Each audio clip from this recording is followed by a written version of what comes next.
the fascinating opportunity that we have now is that the ability to define new values, to distribute goods, to make decisions has never been greater. Hey everyone, this episode is brought to you by our sponsor BetterHelp, an online counseling company with the mission to make professional counseling accessible, affordable, and convenient. I hope you enjoy. Hey everybody, welcome to Impact Theory. Today's guest is Yancey Strickler. He's the co-founder and former CEO of the game-changing company Kickstarter, which gave birth to the now massively successful crowdfunding model. He's also an author and speaker who was recognized by the World Economic Forum as a young global leader and by Fast Company on their vaunted most creative people list. Proving his bona fides as a very unique thinker, in his new book, This Could Be Our Future, a manifesto for a more generous world, he has given birth to an incredible new idea that he calls Bentoism, something he hopes will radically overhaul our approach to living life and defining what's valuable. Yancey, welcome to the show, man. Thanks. That was so rad. I'm like looking for the other person in the call so I can congratulate them. Yeah, I think we will find them very rapidly. Dude, I love the way that you talk about being a CEO, the way that you talk about dealing with insecurities and feeling like you weren't the sort of thing that everybody holds up as a typical Silicon Valley entrepreneur. There is something about the way that you think about the world and that you process through it that I find not only engaging, but very accessible. And so when I think about people that are going to help shape how we move forward, it's people that can process like that. And I'd love to hear your assessment of what the problem is, how we've sort of gotten obsessed with perhaps the wrong value system. And then we'll obviously get into Bentoism and all that. But first, I think hitting people with sort of where you think things have gone off the rails a bit would be super useful. Yeah, I'm an optimistic person. So part of me says where to begin with where things have gone wrong, but also feeling like loving the world, loving human beings, like feeling very optimistic about, maybe less in this moment than in a normal time, but still. I grew up in Southwest Virginia on a farm. I grew up Christian, evangelical Christian, and like had no neighbors, just read books all the time, and like dreamed of being a writer, and was always on that path. Like moved to New York, became a music critic, and then met a friend, a guy named Perry Chen, who'd had the idea for crowdfunding. He had thought of this notion, and at the time, I like worked at a website, like in an editorial role, so that may be the most technical person I think he had met. And so we start making this company. And not to derail you, but I found this super interesting. Is it true he was a waiter? Yes. I mean, he was an artist. He waited tables at a cool restaurant. But it's not like he was groomed with, he was in Silicon Valley as part of Y Combinator, which is how people think this stuff normally starts. I had no idea that was sort of the humble beginnings of Kickstarter, which is pretty extraordinary. Yeah, I mean, he's just a creative. I mean, the three of us who are co-founders, myself, Charles Adler, and Perry, we're all creative people who, the kinds of things that we liked were very hard to fund. If you're the creative industry before Kickstarter, you only got money for things if they would be profitable, right? Because it's an investment. But of course, most creative ideas, like maybe you hope they'll become profitable, but really you're just trying to make the thing in your mind be real in the world. Like that's every artist's driving motivation. But yet that motivation is irrational and inadequate in that world before. So what was interesting is like we didn't want to be entrepreneurs. That wasn't like a dream, but the idea was so powerful of Kickstarter and what came to be called crowdfunding. And like to make it true, it had to be a company. So we just had to figure out how to do these things that we had never had interest in before. And what's interesting is that like it's quite painful to be learning so iteratively, but also it lets you second guess a lot of assumptions that other people just like don't even think about. You're just like, why does it work that way? And so that led to like maybe a slower processing in some ways. Like we wouldn't immediately jump to like what the obvious move is. Like an early example is the company was like 6 people and it was growing. It's about a year. We'd been around for about a year, and we needed to hire another customer service person, a 7th person. And we suddenly realized that hiring that seventh person would mean we would have to add a second table in our office, because we had one table that could fit 6 chairs around it. We're like, okay, we need the seventh person. We realized we can't fit it there. And we have this crisis of, we're going to have to get a second table. And if we get a second table, that's not just opening up the seventh seat, that's opening up 8, 9, 10, 11, 12. And what does that mean? And you would think like growing and staffing is automatically a good thing. But for us, it's like, what does that do for control? What does that do for our goals? Are we sure? So there's that kind of mentality that just comes of like, we don't belong here. Like, I'm not native here. So it just like the customs aren't as ordinary. What really changed for me was that what I really saw, from the beginning, we said we never want to sell the company and we never want to try to IPO. We thought that for us, coming from like music backgrounds and creative backgrounds, the idea of selling out, which is like to make something that other people enjoy and then financially exploiting that to remove yourself from your community, to us is like the worst thing you could do. So we always said to potential investors and everyone else, like, think of Kickstarter as the Green Bay Packers of the internet. We want to be a public trust. We fulfill our role. We don't do things we shouldn't do. We're not stupid, but you're just trying to do that one thing and be bound to the public interest for all time. We're only taking 5% as a fee. That's enough to keep the lights on, but we're not going to get super rich off of this. And it's like a fair deal. And this is what the world needs. And success for Kickstarter is the long-term meaningness of that.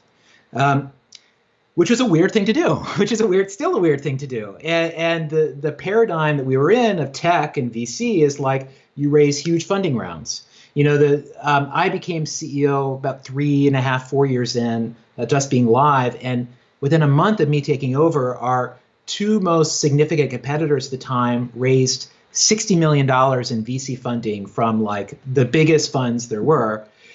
And we took a lot of pride in being scrappy, not doing that kind of thing. But you have this gut check moment of like, wow, do we need to do what everyone else is doing? But what we saw is that by them taking that money, they are in effect signing a post-dated check where every decision must work its way backwards to justifying whatever that valuation was, and that actually that's going to harm them over the long term. It's not going to bind them with the interests of their community. It's going to create a lot of weird things. But what we saw over and over was that everyone was just optimizing for this financial profit maximization, that every decision laddered back to that. And this is where you would see a company sending like 2 newsletters a day and spamming you. This is where like the weird things would happen where you're like, why did this company start treating me like shit all of a sudden? Like, why did this happen? Well, the answer is they had to grow, right? They had to grow. So can we remove ourselves from that game? And so this led us to become a public benefit corporation. So like we reincorporated the company to where we wouldn't just be expected to maximize profits as a for-profit company is traditionally expected to do, but that we would legally be required to balance our financial goals, our financial responsibilities with producing a positive benefit to society. And our idea was like, there are more people out there like us who don't quite fit into this world, but like could have a big impact. Business is an awesome way to have an impact. It's like so wide open. Like people like us should definitely be going into business. And maybe if we carve out this path, it could be a little bit of a template. So the next person that comes up says, hey, I'm going to go the Kickstarter route. And instead of every potential funder looking at them like, what are you even talking about? Which is what we got. Instead, they might say, okay, well, I could see what that looks like. Yes, that means a 3x return instead of a 100x return, whatever those things might be. Really fast to sidestep, to take a tangent really fast. Tell me a little bit more. I don't know about public benefit corporations. So obviously I know enough about your story to know that the big thing was it would keep you from getting a fiduciary lawsuit from your shareholder saying you guys weren't maximizing their shareholder value. That I get. But is that the sole reason they exist, or is there some other functional benefit that it provides? There's no functional benefit. There's no like tax breaks or anything like that. There's no special status. It was created by 3 entrepreneurs who actually started the And One Street Basketball League. Really? Who became private equity guys. And then while doing private equity, just really felt like this notion that only financial valuations mattered was stupid. They're just like, this is dumb. And so these these three guys went state by state to argue for a new classification of corporation that would have to balance these things, that would take the additional responsibility of producing a public benefit, and that would be legally held responsible to do that. It started in Pennsylvania, and they went state by state. But it was entirely around like this model that we've been using is outdated, and really the selling point for a company is that you are distinguishing yourself from your competitors, of saying we're not like them. But for us with Kickstarter, what we cared about was that our charter, which lays out like 15 commitments the company has made, is a legal document that all future leaders of the company will be held accountable to. So now, even is it if, like a constitution where you can change it with a certain number of board votes? With 2/3 of shareholder votes, you can amend it. You also needed 2/3 of votes to approve it in the first place. So it is amendable, but it's requires a process. Sure. And we just saw this as a way of distinguishing ourselves and laying out those commitments in such a way that in the event that we as founders got hit by a bus or the company changed hands, that you wouldn't just be relying on, oh, well, good people work here, thus we make good decisions. Instead, there is a more fundamental structural framework that says how decisions should be approached. I was CEO when we made this conversion. And to be honest, I didn't know if it was going to be bullshit or not. Like I'm like, is this just a piece of paper or what? Is this going to be real? And it was real. What I found was that the kinds of things we wrote in our PPC charter were like things that have always been true of us. Maybe we never articulated it, but like nothing in there is weird or out of character. But before values were like a guardrail you would bump up against maybe if you're like going astray. It's just sort of keep you on a path. As a PPC, instead, I felt like these values, they were like middle of the road mandated. Like I have to maximize the value of like elevation of respect for creative people and culture. And like that needs to be a way that we think about our responsibility. And so to me, it made our values less of a passive thing and more of like an imperative to act. And so, just things would come up and you're like, well, we have to do, like, we're a PBC, you have to do this. And even when we faced like failure, for instance, not long after this, we had the worst project failure to date, like a project that had raised a couple $1 million to make a drone, just vanished, basically, just had a bleak message without saying much. But hey, we're a PBC, so what are we supposed to do? So we went and we found the toughest investigative journalists we knew of who had been like really hard on us in the past, and we hired them. And we said, we want to pay you to write the story of what happened here. You can interview me, you can interview everyone you can. We will promote the story because we just want we want to try to solve for this so that like this could be a learning moment, and we don't want to hide from this, but like this feels like the accountable thing to do.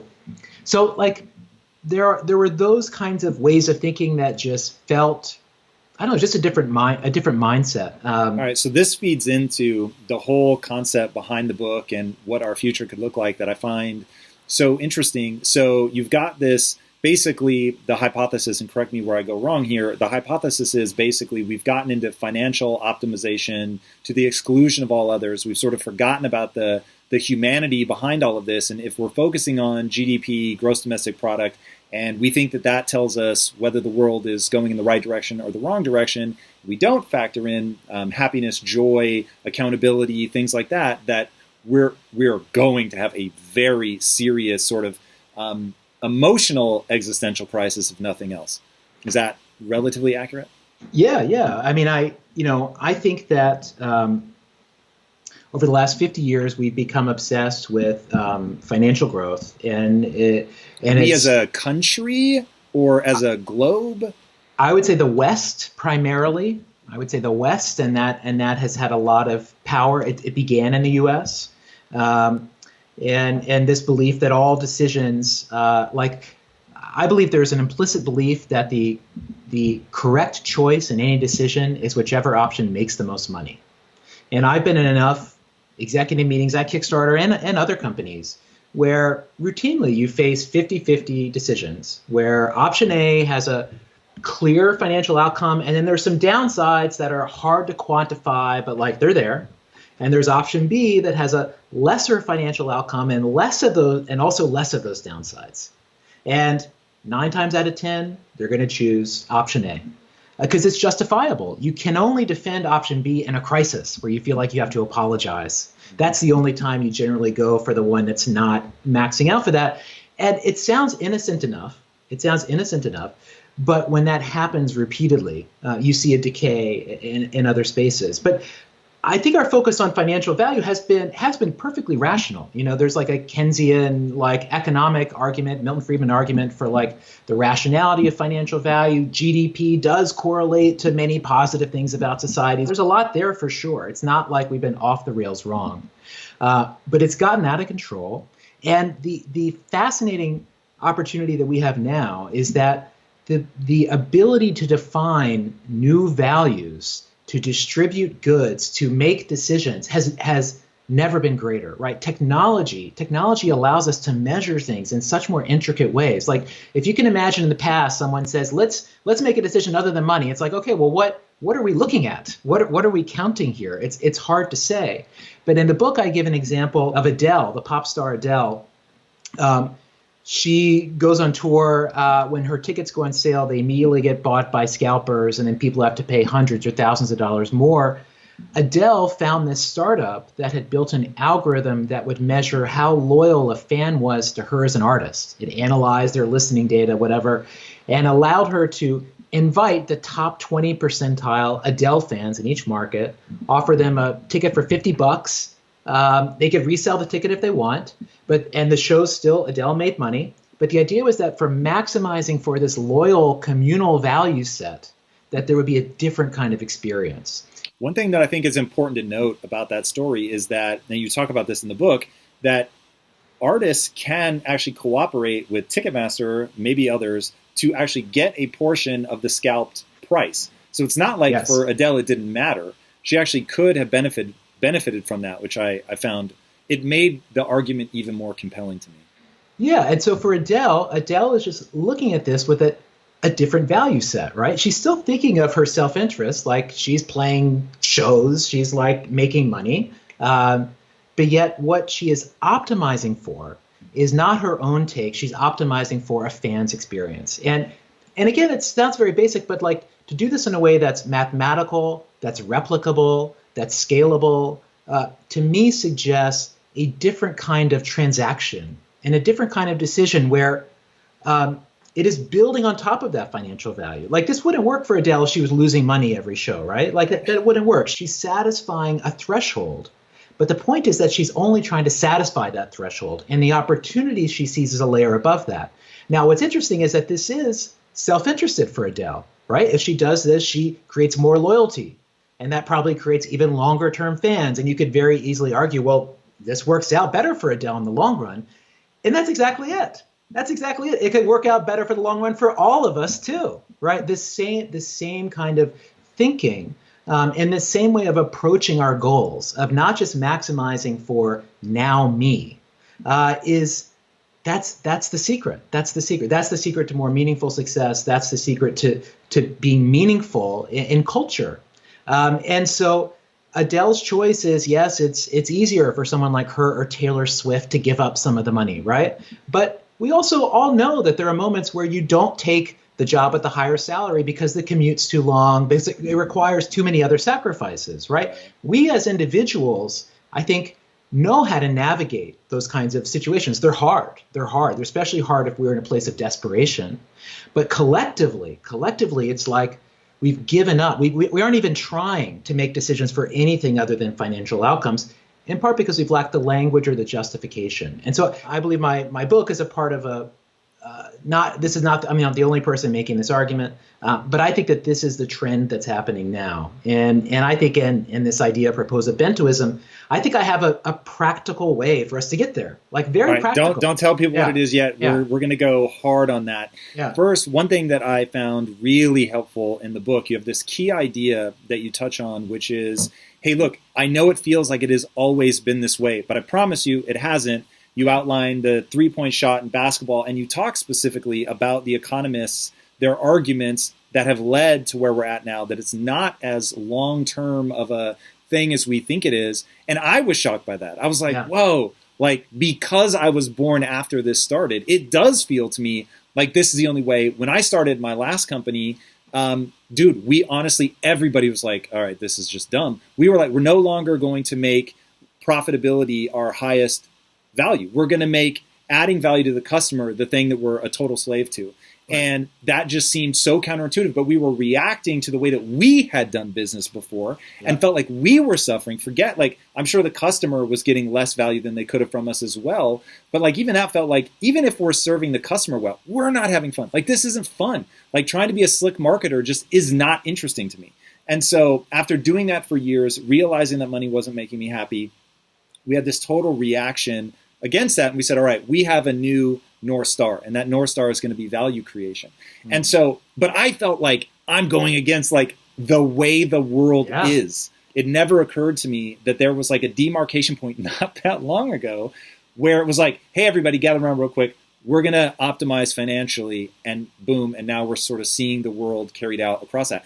Give us some of those quick benchmarks of how this comes to be.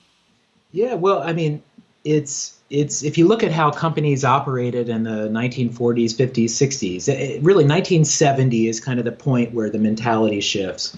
But in those earlier decades, like the idea of stakeholder capitalism, which is like the most progressive idea, like that was normal. That was like the non-woke, boring thing to do. There's a great visualization that GM made in 1955 to show their year, and it shows like how money was distributed. And they brag about the high taxes they pay. They brag about the worker raises. Like they showed everyone benefits from GM. Like here is why we are a good company.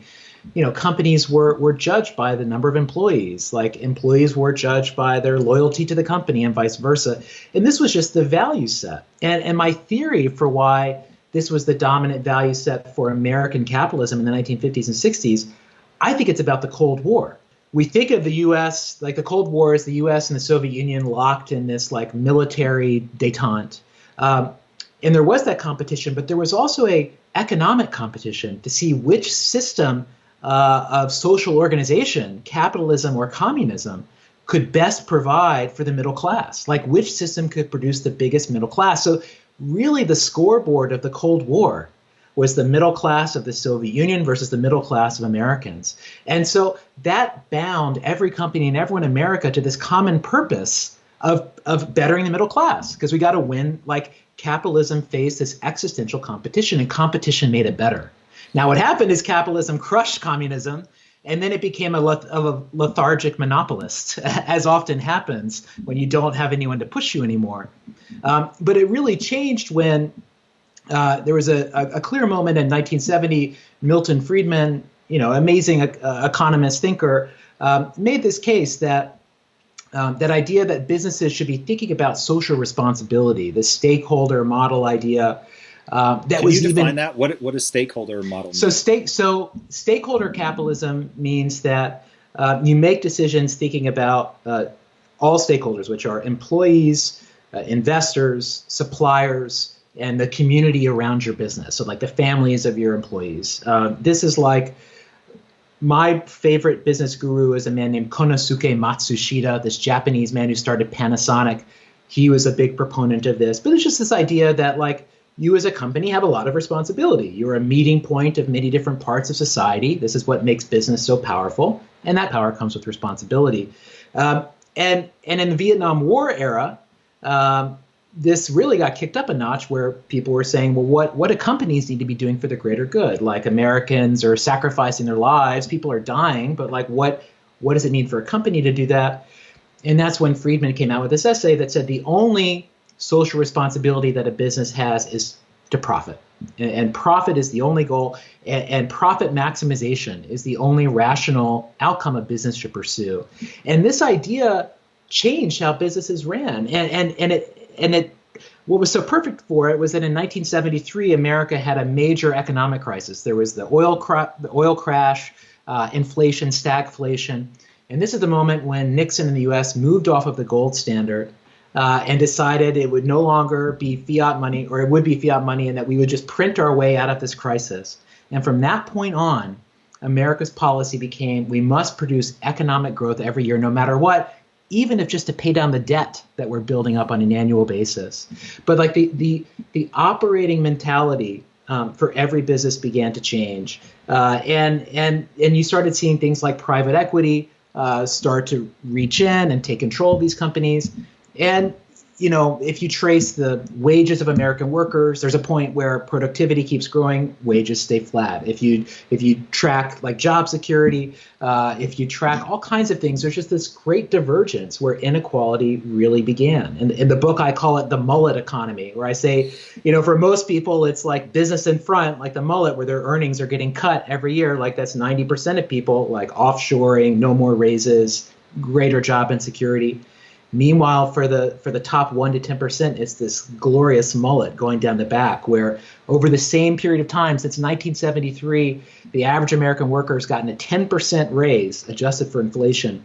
Over those same years, the average American executive has gotten a 1,000% raise.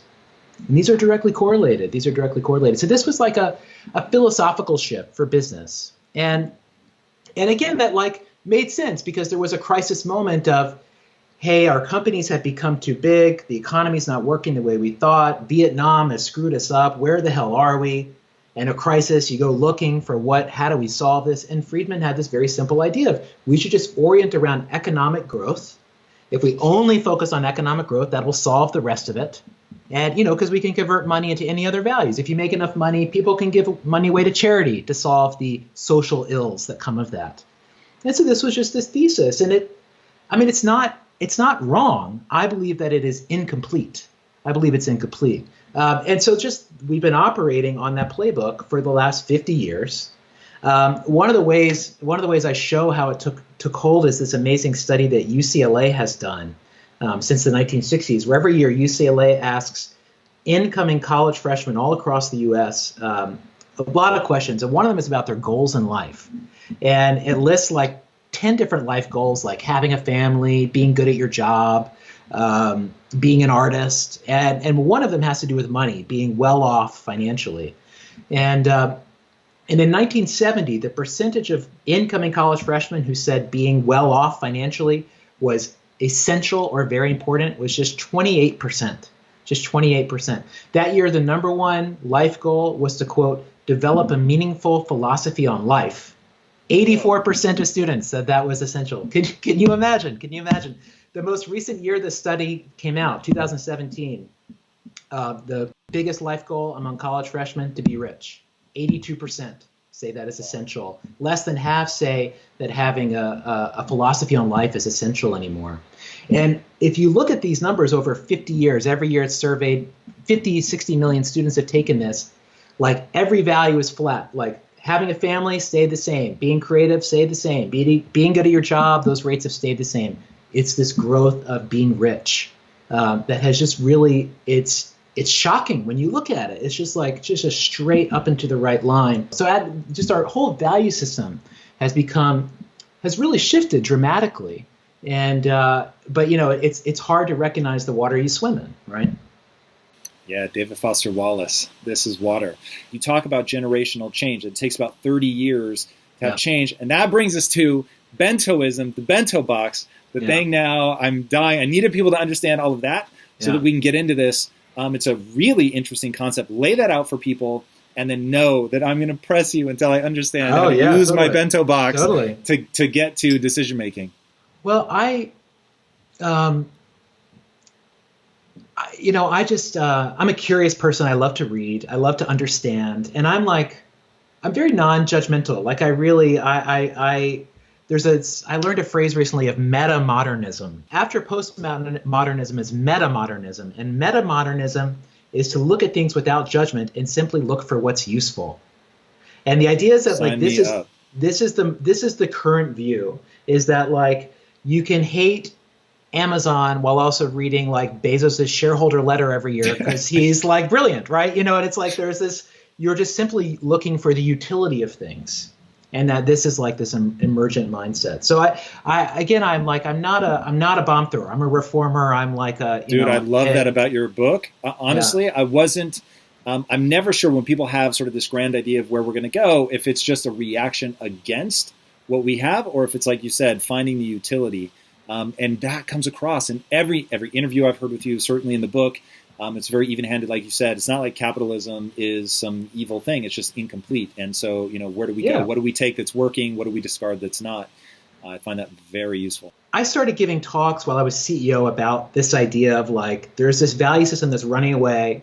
I first started talking about it when I saw my neighborhood in New York City, the Lower East Side, flip from gentrification, and just like watching this insanity of every storefront around me turning into a bank and being like, what, how does this make sense? And just started talking about this in a way that it was like people could feel it. So I spent a couple of years or many years just trying to understand this, reading a lot of philosophy, a lot of economics, like kind of going to the sources, like what is the argument for utilitarianism? Why is money the most utilitarian value? How have we defended other values? And my assumption was always that financial value is simply the first value we've learned to rationally express. That financial value is a proxy for goodness, that is mathematical, and that is tradable, and that is universal, and that process can be repeated for other values. And that's simply, the money is simply the first way that we did that. But what is this justification for money mattering? And so one day I was just doodling in my notebook, and I drew a hockey stick graph, a chart, this classic Silicon Valley chart of a line sloping up to the right. And I was trying to visualize self-interest. So I drew this hockey stick chart, and I had this thought of like this x-axis along the bottom, it's measuring time. And so it goes all the way from now far into the future. So my notebook, I just drew that line out farther. And I thought this y-axis measuring self-interest, it also grows, because as our self-interest grows, so do our responsibilities. Like for me, the difference between being single and having a family is enormous, or being a solo entrepreneur and having employees is enormous. So that y goes from me to us. As it goes up, as your self-interest grows, so does that responsibility. And so suddenly this like hockey stick was just a tiny slice of this large picture that was quite mysterious to me. What is all this other space? And so I turned it into a very simple 2x2, just drawing lines through it. And suddenly I had these 4 boxes, and they lined up with these axes where in the bottom left, there was now me. This is the hockey stick graph. This is what I want to need right now. This is how I think of my selfish desires on a day-to-day basis. On the bottom right was future me. And future me is this older, wiser version of me that either becomes true or not true every day based on the choices I make. I think of my future me as like my Obi-Wan, my inner Obi-Wan Kenobi. How do I get there? Like, what decisions does Obi-Wan make today to become Obi-Wan? My now us, so the top left is now us, that us space, and now us is like the people I rely on and who rely on me, my friends, my family. And early on, I had to say that like us is not every living thing in the world. It's not the global humanist us. It is the us of like the people that you really care about, the people you have to look out for. And then finally in the top right, there's future us, which is imagining that same group of people 30 years from now. So probably your kids and their kids too. And I had this flash of like, whoa, my self-interest is not just this now me space, which is all I've ever really been able to think about. It's actually all 4 of these spaces, because every decision I make impacts future me. It impacts now us. Like my footprints are all over the place, even though I have no idea that's what I'm doing. And so I drew this graph, and next to it, I thought, what is this a picture of? And I just wrote beyond near-term orientation. Like this is just a simple 2x2 matrix to see beyond your near-term orientation. And then I realized that was an acronym for Bento. Bento. And just a week before, my wife had shown me this book about Ikigai, Japanese life's purpose, Ikigai. And it talked about the bento box. And she just pointed this out to me because it said the bento has the 4 compartments and a lid that lets you have a variety of dishes, not too much of any one thing, and that the bento honors a Japanese dieting philosophy called Hara Hachi Bu, which says the goal of a meal is to be 80% full. That way you're still hungry for tomorrow. And I thought, oh my goodness, this is a bento box, but for my values and decisions, a way for me to not just overindulge on right now, but to leave space for tomorrow and to think about these other parts of my life.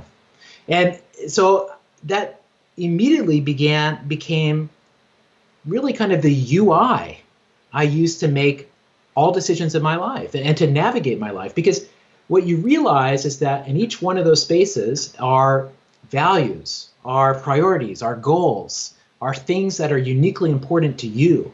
And the opportunity that we have is to make decisions that light up all four of those boxes, that are self-coherent and like the fullest possible way. And once you see that, and once you begin making choices like that, you discover that like, this is what it means to be in a flow state of life, right? Like we know how to be in a flow state maybe when we're working out or like dancing or hiking or doing drugs or whatever those things are. But like, how do you get in a flow state on a Tuesday at 3 o'clock when like you don't like anything you have to do? This shows you, right? This shows you what it means to live up to yourself, to step into the fullest version of yourself, to be coherent. Can you define that? I think I know what you mean by self-coherent. You talk a lot about that in the book. Yeah. I like the concept, but I think giving it to people in like a fully explained would be useful. I think of it as being, in integrity with who I am. And that, like, my best moments are when I am like actualizing all parts of myself, when I'm making a choice that like fulfills my goals, that I'll give a couple examples of like ways I've used this to show what I mean. One of the ways I make a living is by doing speaking, like paid speaking. And I will sometimes get invited to speak by companies that I don't like, that feel off values to me. And I've always said no. And not long after I had come up with the bento, I got asked to do another one of these. And when I made my bento, I went through this process of self-inquiry to find what was in each space for me. So I said, well, what does my now me want and need? And I thought, well, what do I need on a day-to-day basis? Well, I need, financial security. I need a intellectual challenge. I need my health. Basically you need the bottom two rows of Maslow's hierarchy. So I like listed all those things out, and I wanted to come up with a simple phrase to encapsulate what was most me about that. So I said, show people the matrix. My now me values to show people the matrix. Whenever I'm doing something that's showing people the matrix, like that's me in sync with who I am. My future me voice, I came to realize that's the voice that says, don't sell out. This voice that's always telling me it's like made Kickstarter be what it has to be. Like be true to your values. Never let go of that. That's what's so important about you. And also that I need to create harmony. I'm a child of divorce. And so I'm always like trying to bridge conflict.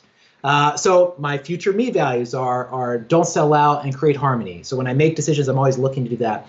My now us is about deep time, real deep time with a select number of friends. And my future us is about building a better matrix. And so when I got asked to do this talk, I isolated and asked each of these voices what it should say, just simple yes, no. So I asked my now me, should I do a talk for a company I don't like? My now me wants me to show people the matrix. So it said, yeah, dude, that sounds cool. Let's do it. Like, this is what we're about. My now us, so that was a check, yes. My now us says deep time. It's like, well, an hour and a half to talk about ideas. That's cool. Check. Yeah, we're in. My future us wants to build a better matrix, says, yo, dude, you can't be preaching to the choir. Like, if you want to build a better matrix, like, this is where you got to be. Like, double check for future us. And then my future me voice, which says, don't sell out, says, no, you're selling out. You're just trying to do this for the money. You're trying to justify something that is actually against your values. And suddenly that voice that had been pissed off in the past, I saw it for what it was. It was this bouncer. It was this big dude looking out for my values, right? He's just standing there being like, nah, you can't come in. But yet I could see the full picture. I could see that gave me the agency to tap the bouncer on the shoulder and say, no, it's cool. I've got this. And I ended up making a 180-degree different decision than I would have before starting that process. And I did it knowing that I was coherent, that I wasn't betraying who I was, this wasn't something I needed to feel guilty about. This is actually something that truly reflects what is important about me. And allowed me to overrule what had felt like one of the most important parts of me, right? That I don't do things like this. And so that ability to just sort of put myself in context let me make a wiser choice. And so I approach all decisions in that way now. And the bento shows, like, I show how for a smoker, a smoker, like smoking is rational from a now me perspective, because now me is addicted to nicotine and quitting sucks. Even though for future me, now us, future us, all those say, dude, you should quit. What are you doing? But now me wants you to keep smoking. In the same way, sacrifice is unthinkable if we only see now me, because sacrifice means giving up something now to get something more later. Even though if you like put the question of sacrifice to your bento, you would see a red X and now me, and you'd see a green check in the other 3 boxes. For the world today, where we only see now me, that is an unthinkable decision, right? Sacrifice is unthinkable. Why would I do that? That's irrational. And so it became this way of sort of a bird's eye view, to take yourself out of this like interrogation box view of the world of like, we're only seeing 24 hours ahead of us. And I've come to think of it as I have expanded my perimeter of self-interest, right? If you expand your perimeter, that's what you have to defend. That's what you have to be mindful of. And so my perimeter includes us, and my perimeter includes the future. And what that means is that I can think about future events before they happen. I don't have to wait for something to reach me to act. I can position myself. I can anticipate. I can try to manipulate the future to what I want it to be. Not that I'm going to be 100% successful at this, but honestly, most people are blind, right? So the one-eyed king rule. So even just having a sense of that space gives you such a leg up. It allows you to consistently make decisions towards a destination. And that, my experience as a CEO, everything like that is the single hardest thing to do. So any tool that allows you to make consistent choices in a direction, like the exponential compound interest of that, it is just like out of this world, especially when most people have no idea what they're doing. Talk to me about how you develop or hear, maybe is the right word, the voices of the different boxes in the bento box. I know you've done a lot of journaling. You seem to have an uncommon level of self-awareness, and I'm curious if there's a process behind that people can leverage that maybe aren't at the same level of self-awareness. I don't know if that comes naturally or if you developed it. But if, assume that somebody doesn't have a high degree, how would you, what tools and tactics do you have for them to use? I make every serious decision. My wife and I both make every serious decision using the bento, like asking each box, just like, does this vibe with us or not? And we even have a family bento. And then I do a weekly journaling where I use the bento to create my to-do list, right? Because my to-do lists are always just like whatever the work stuff, errands I have to do. But yet, like to manifest the world I want, I have to move beyond that now me space, right? And so it's become a ritual, a way to reshape my time. So it's become I really think of it as a user interface for life. It's a UI. What's brilliant about philosophy is it lets us understand the world. What's hard about philosophy is that it doesn't exactly give us a tool to apply it. I think the philosophy of the 21st century is UI. It's UI. It's things. It's the meta-modernism. What can we apply? What can we use? What's useful? What has utility? And I believe that this shift of expanding our self-interest from now me to these 4 spaces, that perimeter of self-interest, that expansion, I believe that is the linchpin change that like everything else changes as a result of. All right. So assuming that we can get people to adopt that, let's take a harder case with the bento box that you covered in the book. And it was whether or not you took a family vacation. Yeah. And I was like following the check marks. I'm like, yeah, he's going on the vacation. And then like, we didn't take the vacation. So how do you weight the different boxes? Like, because I think 3 of the 4 boxes, if I remember right, were all yes, take it, but one said no, and you ended up not taking it. So how in that moment did you decide to weight the different boxes? Well, because certain decisions have more relevance to certain spaces than others. So it's like, if you're having a decision that involves other people, like that us space probably is the rightful ruler of that outcome rather than like the now me space. So it's not that I don't think all 4 boxes are always weighted the same. And just some they take more importance. So in that one, my now me was that I had a deadline for the book. And if I go on vacation, I'm definitely not going to hit my deadline. And it's like, I think that ultimately has to overrule these things. But you do get into a lot of, I've like taught the bento model to a couple thousand people at this point in workshops, and I help people make decisions. And frequently people get stuck. 2 bentos say one thing, 2 say another thing, 3 say one say the other. And you're like, what do we do? And what you see is that this maps out why certain decisions are bad for us. If you can use the bento to see what short-termism is, to see what sacrifice looks like, to see what probably the most common mixed response I get are people whose their now us, now me answers to the question are no, their future us, future me questions are yes. And this is always about a dream. It's always about where they want to go, the job they really want to have, the thing they really want to do. And now says no, but future says yes. And so then they say, well, what do I do? I'm stuck. But this is where by seeing that full picture, you are empowered, because I say to them, well, then we have a next question, which is, what does it take for your now us and now me to say yes? Why do they say no? Is it you need emotional validation? Is it financial validation? Like, what is it that needs? Okay, well, let's break that down. Let's make a goal. Let's imagine, well, what is the point in which now me can become a yes, right? And that could be very simple. Let's just like iterate towards that. But rather than being stuck with this, like these emotional feelings, like I would be when, a weird company would ask me to speak and I would just be mad. Like, let's not be mad. Let's not be frustrated. Let's take our power. Let's take our seat. Let's have some agency in this. Let's break this down. And so, my experience is that CEOs, leaders, everyone's just trying to do the best they can with what we know. And I think that this is the missing information that can allow us to make even better decisions. Dude, well said. Well said. And thank you for taking that to such a tactical place. I love the way you think. I love how thoughtful you are about this stuff. Where can people connect with you and continue to engage with you and these ideas? I'm all over the place. Well, there's bentoism.org. You can, it guides you through the process. It's like a web version of teaching you how to build out your bento. It's also just an awesome website. It's like going to a spa. It's so relaxing. I would really encourage you to do it.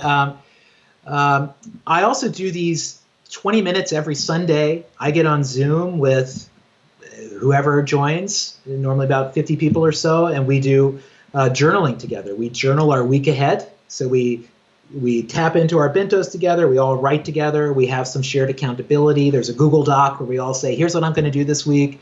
And that's just a very organic community that, I don't know, once COVID started, I'm like, well, I'm doing this anyway. Why not just turn on the camera? And that's becoming something really special. And then I'm just online at ystrickler.com. But folks are welcome to join the weekly bento. That's just bit.ly/weekly bento.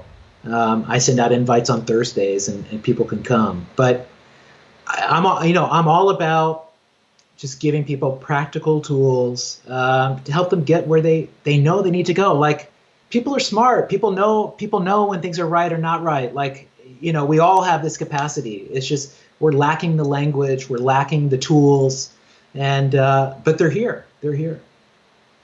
All right. I think I have a guess as to what you're going to say, but my final question: what's the impact that you want to have on the world?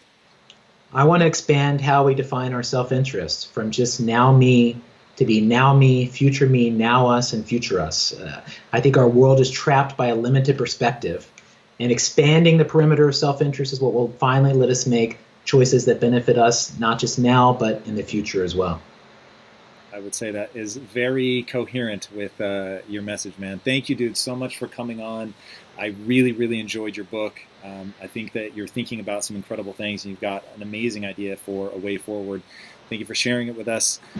Guys, if you haven't already, be sure to subscribe. And until next time, my friends, be legendary. Take care. Hey, everybody. It's time to talk about all of our favorite subjects, mental health.